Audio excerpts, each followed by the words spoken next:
بسم اللہ الرحمن الرحیم۔ السلام علیکم، میں ہوں عالمہ اور آپ دیکھ رہے ہیں عالمہ نالینڈ چینل۔ آج اس ویڈیو میں آپ کے ساتھ شیئر کروں گی کچھ حضور کی زندگی سے باتیں اور ان کی زندگی کے کچھ اصول جو کہ ہماری زندگی کو بہت آسان اور سادہ بناتے ہیں۔ ہمیں ان تمام اصولوں کو ماننے اور ان پر عمل کرنے کی توفیق ملے تاکہ ہماری زندگی بھی خوشگوار گزر سکے۔ ہمارے لیے نبی ہی کی زندگی بے شک عملی نمونہ مانی جاتی ہے اور آپ ہی ہمارے لیے بے شک ہدایت کے معلم بنا کر بھیجے گئے۔ آپ ہی سب کے لیے سرچشمہ ہدایت ہیں۔ چلیے چل کے ان کی زندگی کے چند اصولوں پر نظر ڈالتے ہیں۔ آپ نے فرمایا فجر اور اشراق، عصر اور مغرب اور عشاء کے دوران سونے سے پرہیز کرو اور باز رہو۔ بدبودار اور گندے لوگوں کے ساتھ نہ بیٹھا کرو۔ آپ نے فرمایا کہ ان لوگوں کے درمیان نہ سوئیں جو سونے سے قبل باتیں کرتے ہیں۔ تم بائیں ہاتھ سے نہ کھاؤ، منہ سے کھانا نکال کر نہ کھاؤ۔ اپنے کھانے سے اداس نہ ہوا کرو، یہ ہمارے اندر ناشکری پیدا کرتی ہے۔ گرم کھانے کو پھونک سے ٹھنڈا نہ کرو، اندھیرے میں مت کھاؤ۔ کھانے کو سونگھا نہ کرو، کھانے کو سونگھنا بدتمیزی ہوتی ہے۔ منہ بھر کے نہ کھاؤ کیونکہ اس سے معدے پر ذمہ داری بڑھ جاتی ہے۔ ہاتھ کے کڑاکے نہ نکالو، جوتے پہننے سے قبل اسے جھاڑ لیا کرو۔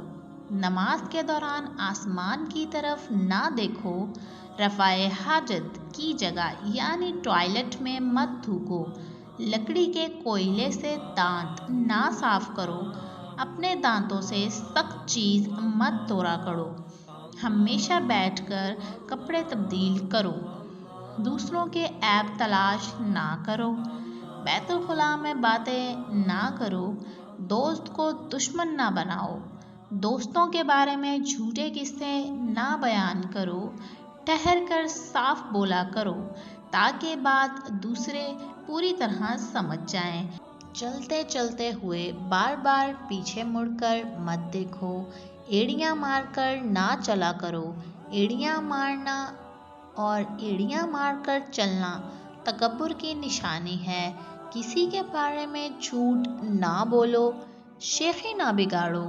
اکیلے سفر نہ کرو۔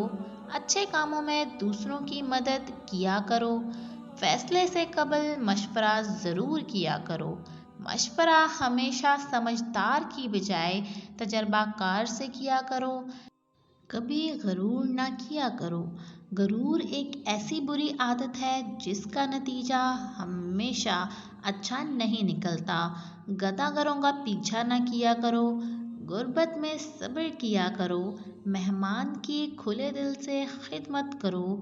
برا کرنے والوں کے ساتھ ہمیشہ نیکی کرو۔ اللہ نے جو دیا ہے اس پر خوش رہو۔ زیادہ نہ سویا کرو۔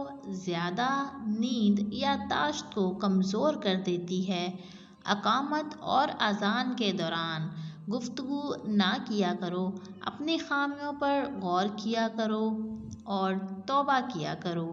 روزانہ کم از کم 100 بار استغفار کیا کرو۔ ویڈیو اگر پسند آئی ہو تو اسے لائک کرنا اور ثواب کی نیت سے شیئر کرنا اور میرے چینل کو سبسکرائب کرنا مت بھولیے گا۔